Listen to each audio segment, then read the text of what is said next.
नमस्कार दोस्तों, स्वागत है आपके अपने चैनल पूजा पाठ में। तो आज मैं आप लोगों को गुरुवार पूजा विधि बताने वाला हूँ, किस तरह से हम माँ लक्ष्मी की पूजा बिल्कुल सिंपल और सरल विधि से अपने घर में कर सकते हैं।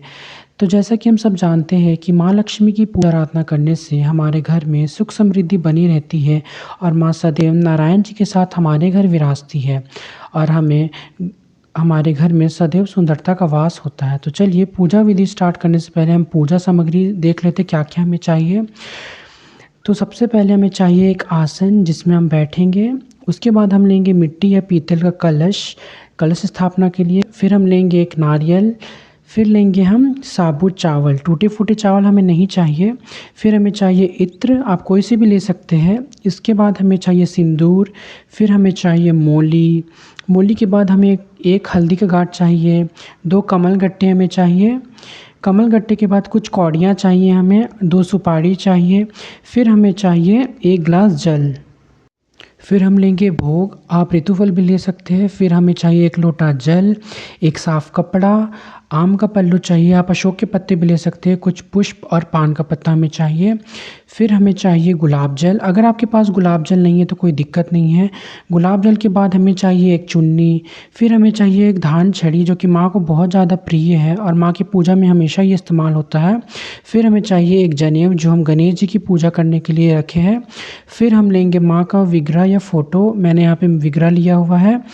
उसके बाद आप फ़ोटो भी ले सकते हैं। फिर मैंने लिया है गणेश जी का भी मूर्ति है विग्रह, आप सुपारी को भी गणेश जी मान के पूजा कर सकते हैं। फिर हमें चाहिए एक धूप, आप कोई सा भी ले सकते हैं। उसके बाद हम चावलों का आसन दे देंगे यहाँ पे। चावलों का आसन देने के बाद फिर माँ का फ़ोटो या विग्रह को विराजमान कर देंगे। फ़ोटो या मूर्ति स्थापित करने के बाद फिर हम कलश भरेंगे। कलश को मैं गंगा जल से जलपूर्ण कर ले रहा हूँ। उसके बाद हमें चाहिए 1 रुपया कमल गट्टा और कुछ सुपारी, फिर मैं जलपूर्ण कर दूंगा। उसके बाद हमें चाहिए साबुत चावल, टूटा फूटा नहीं होना चाहिए। फिर हमें चाहिए आम का पत्ता, अगर आपके पास आम का पल्लू नहीं है तो आप अशोक के पत्ते भी ले सकते हैं। फिर हमें चाहिए पान का पत्ता जो कि हमने 5 टीका लगा के पान का पत्ता ऊपर रख दिया है। फिर पान का पत्ता रखने के बाद फिर हम नारियल को स्थापित करेंगे। नारियल को स्थापित करने के बाद एक पात्र पे हम चावलों का आसन रख दे देंगे। चावलों का आसन देने के बाद फिर हम कलश को स्थापित करेंगे, क्योंकि माँ की पूजा में कलश स्थापना बहुत ज़्यादा इम्पॉर्टेंट रोल प्ले करता है। फिर हम चावलों का आसन दे देंगे। चावलों का आसन देने के बाद हम गणेश जी का फ़ोटो या मूर्ति को स्थापित करेंगे। मूर्ति स्थापित करने के बाद हम गणेश जी की पूजा करेंगे। तो सबसे पहले हम गणेश जी को पुष्प स्नान दे देंगे। पुष्प स्नान देने के बाद हम पुष्प अर्पित करेंगे गणेश जी को।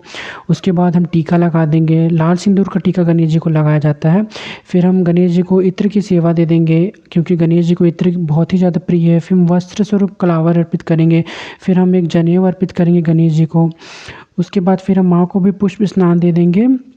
पुष्प स्नान देने के बाद फिर हम साफ़ कपड़े से माँ को पोंछ लेंगे। ध्यान रहे कपड़ा बिल्कुल साफ़ होना चाहिए। इसी तरह हम गणेश जी को भी अच्छे से पोंछ लेंगे साफ़ कपड़ा से।